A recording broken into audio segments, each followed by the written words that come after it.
19 episode की शुरुआत में हम देखते हैं कि और दूसरी तरह शाओचान अपनी आप की पहली ऑफलाइन डेटिंग एक्टिविटी के लिए एक एक्वेरियम में उसे डेकोरेट कर रही होती है। तो अभी वहाँ पर डुली और जियांग आ जाती है। तो आगे से ली जियांग को जिम्मेदारी दे देती है कि डुली का ध्यान रखने के लिए, और वो दोनों ऐसे ही एक्वेरियम में घूम रहे होते हैं। और तो अभी वहाँ पर युवान भी आ जाती है, और जैसे ही डुली और युवान एक दूसरे की आमने सामने आते हैं तो वो दोनों दोबारा से लड़ने लगते हैं। तो अभी डुली के पास लिंडा कॉल करती है और उसे बताती है कि पापा का तबीयत अचानक खराब हो गया है और उसे जल्दी हॉस्पिटल पर आने के लिए बोलती है। और जैसे ही डुली हॉस्पिटल पर जाती है तो आगे से लिंडा बताती है कि पापा का तबीयत खराब हो गया है, इसलिए कंपनी का हालत अब आहिस्ता आहिस्ता बिगड़ रही है, जो कि मैं संभाल नहीं सकती, इसलिए वो डुली को इसमें मदद मांगती है। तो आगे से डुली लिंडा का मदद भी करती है।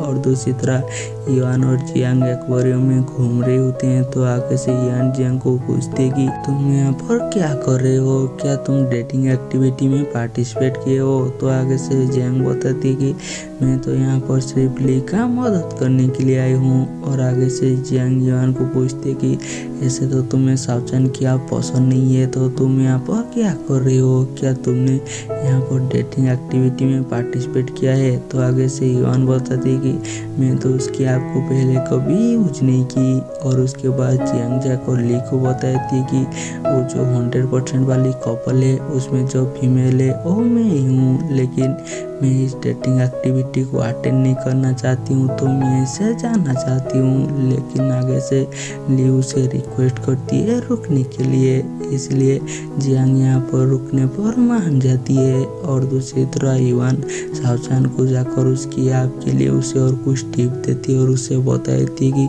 वो जो 100% वाले कपल है उसका मेल मैं ही हूँ, लेकिन मैं भी इस डेटिंग एक्टिविटी को ज्वाइन नहीं करना चाहती हूँ, तो मैं यहाँ से जाना चाहती हूँ। लेकिन शाओचान उन्हें रिक्वेस्ट कर यहाँ पर रोक देती है। और उसने 100% कपल के लिए एक स्पेशल एक्टिविटी क्या होती है। और जैसे युआन और जियांग एक दूसरे को आमने सामने देखते हैं तो इस बार वो बिल्कुल भी लड़ते नहीं है, और ये जानकर खुश हो जाती है कि वो दोनों ही 100% कपल है। लेकिन ये देखकर शाओचान और ली तो हैरानी हो जाती है। तो आगे से ली शाओचान को बोलती है कि मुझे लगता है कि तुम्हारे आपका डाटा गलत है। लेकिन आगे से शाओचान बताती है कि मुझे मेरी आपके ऊपर पूरा भरोसा है। और ली शाओचान की आईडी के साथ अपनी आईडी मैचिंग करती है तो उनका तो 1% ही आती है। तो भी ढेर सारा लड़कियां आकर शाओचान को घेर लेती है, जो देखकर ली को तो काफी जलन होती है और वो शाओचान को बुलाने लगती है। लेकिन शाओचान को तो कुछ भी सुनाई नहीं देता,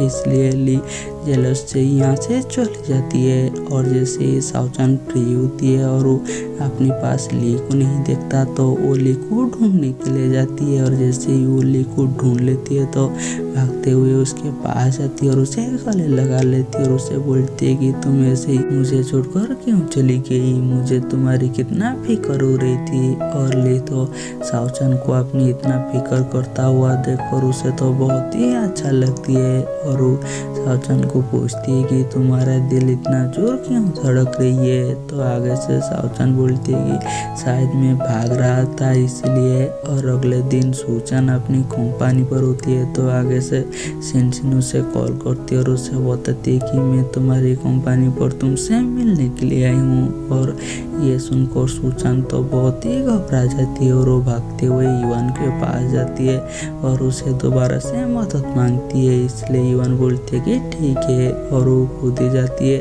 शिनशिन को पिक करने के लिए और उसे लेकर आ रही होती है। तो ये बात तो ऑफिस में पूरी फैल जाती है कि युआन ने किसी लड़की को पिक करने के लिए आया हुआ है। और जैसे ही वो अपनी ऑफिस पर पहुंचते हैं तो आगे से शाओचान तो शिनशिन को गले लगा लेती है। तो अभी वहाँ पर जियांग अपने कुछ काम के लिए आती है और वो जैसे ही शिनशिन को देखती है तो यहाँ से जाने लगती है। लेकिन आगे से शिनशिन रोक देती है और बताती है कि मैं तुम सब के लिए खाना लेकर आई हूँ। और उसके बाद वो सब बैठकर यहाँ पर खाना खा रही होती है। तो आगे से जियांग भी युआन को परेशान करने का कोई भी मौका नहीं छोड़ता और उसे बार बार परेशान कर रही होती है, जो देखकर युवान को तो बहुत याद है, वो सारे होती है। और आगे से सिंचन बताती है कि सुचान का भी एक बॉस है जो कि हमेशा सुचान को परेशान करती रहती है। और यहाँ पर वो सुचान की बॉस यानी कि युवान के सामने ही उसकी बुराई करने लगती है।